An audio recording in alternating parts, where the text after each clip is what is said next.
You're listening to Weather with Enthusiasm.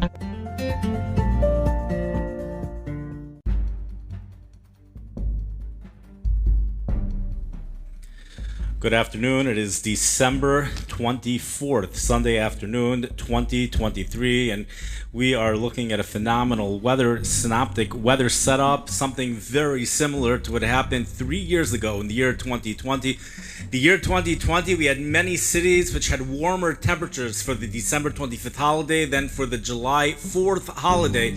Totally unbelievable, and we have once again an unseasonably warm air mass which has set itself up over here in the Midwest, with temperatures in the 50s in the Chicago area, temperatures in the 60s in the St. Louis area. Very high dew point air coming off the Gulf of Mexico for right now. Right now, the moisture is coming from the Gulf of Mexico, is pushing high dew points for this time of the year, which is helping those temperatures stay warm overnight, which allows temperatures to warm up during the day into the 60s, and we're likely going to see a few spots hitting 70 degrees as well. Not for Chicago, that is not happening, that's not part of the climatology, but for places like around St. Louis and areas like that. Now, for those weather enthusiasts that are looking for some fun and stuff like that, so you might be very disappointed to find that where's winter? Where in the world did winter go?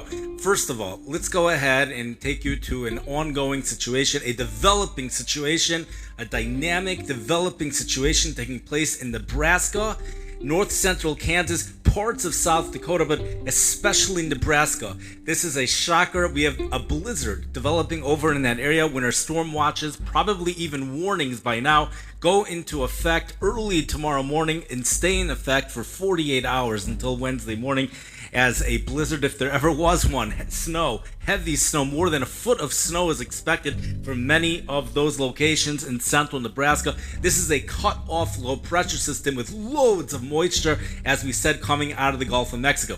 As this low pressure system becomes cut off, the moisture also becomes cut off. Nonetheless, we already have copious amounts, totally jam-packed with moisture, no problem initially producing snow, heavy snow at the rates of 1 inch per hour for a solid 15 to 20 hours, tells us the National Weather Service in the Nebraska area, and very strong winds also associated with the system. The system falls apart as it moves east because it is cut off, and the system does not really materialize too much as it moves east. But this is the first time we've had snow, a dynamic storm system here in the Midwest, for about 2 weeks. The rest of the Midwest will also be dealing with significant weather, but it will be falling as rain and unseasonably warm conditions, as we pointed out in the beginning. So the weather enthusiasts and snow enthusiasts could find perhaps some comfort by looking at the Nebraska weather map.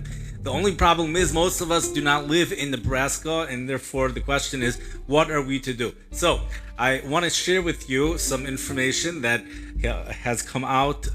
Just some information. Let's go ahead and we'll say, as we mentioned before, this year is very similar. The weather pattern we have right now is very similar to what happened at the end of the year of 2020. A lot of times climatologists and long-range forecasters like to look at patterns and like to make long-term weather forecasts based upon patterns. Now, that is, yeah. So, what we have is a pattern over here, and in the year 2021, let's take a look and see what happened. We had an El Nino weather pattern set up for the end of December, and it continued throughout all of January. That was an El Nino weather pattern. It was a La Nina year, but an El Nino weather pattern developed nonetheless. Something very similar to this year, and that's probably what's going to end up happening. But let's go ahead and look into February of that year. That's when we had the historical Arctic outbreak, which hit Texas. Yeah, fans. Oh, that's pretty intense laughter over there. But that's when we had that historical Arctic outbreak, which produced winter storm warnings in effect for all of Texas. Really, everywhere in Texas was under a winter storm warning by February 14th. That was Rosh Chodesh Adar. I want to just introduce our audience to the lunar months. Some of the lunar months we're dealing with right now, Teves, Shvat, and Adar. There are many years where Rosh Chodesh Teves. The first day of Teves is a major winter weather event, but that's when solid winter many times comes into the area. But there's other years where it happens around the 1st and sometimes even the 15th of Shvat. That generally, this year that's going to be taking place in sometime in about mid-January. Such as the year 2015, we had a turnover right around that year. That's when we started to get snow on the East Coast and snow even here in the Midwest. That happened around the beginning of Shvat. That happened in the month of January. Now, there are other years, such as in the year 2021, where the turnover didn't take place until the beginning of Adar, and I think that might be happening again this year. Again, the lunar months, the reason why we're using the lunar months is because the gravitational pull is very much connected to the moon. If you have a full moon, you have a strong gravitational pull. You have no moon, you also have a strong gravitational pull. That's to water. The weather is very much connected to water, so it makes a lot of sense to go ahead and connect specific long-term weather events to either the 15th of the month or the 1st of the month. We go ahead and we take a look at the 1st of Adar in 2021, February 14th. All chaos broke loose on that day. We would have to take a look and see when is the 1st of Adar going to be coming out this year. Well, the 1st of Shvat is going to be about 2 weeks from Wednesday, maybe 2 weeks from Thursday. And then the 1st of Adar would be 4 weeks after that, about 6 weeks from Wednesday. So we're looking again into the February month.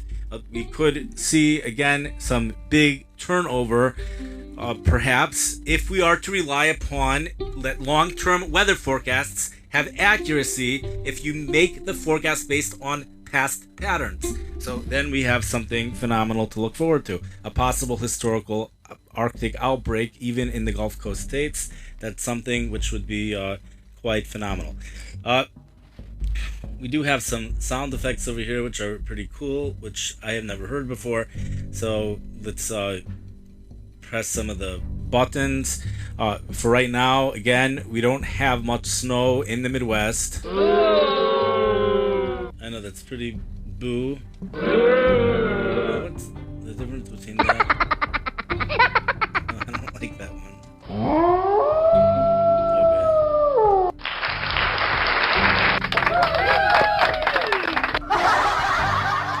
Okay, got it. We have some very cool stuff over here, no question about it. Heavy rain, a couple inches of rain here in the Midwest, and we're gonna go ahead and call it a night for this one. Thank you for listening. I wish everyone a wonderful night.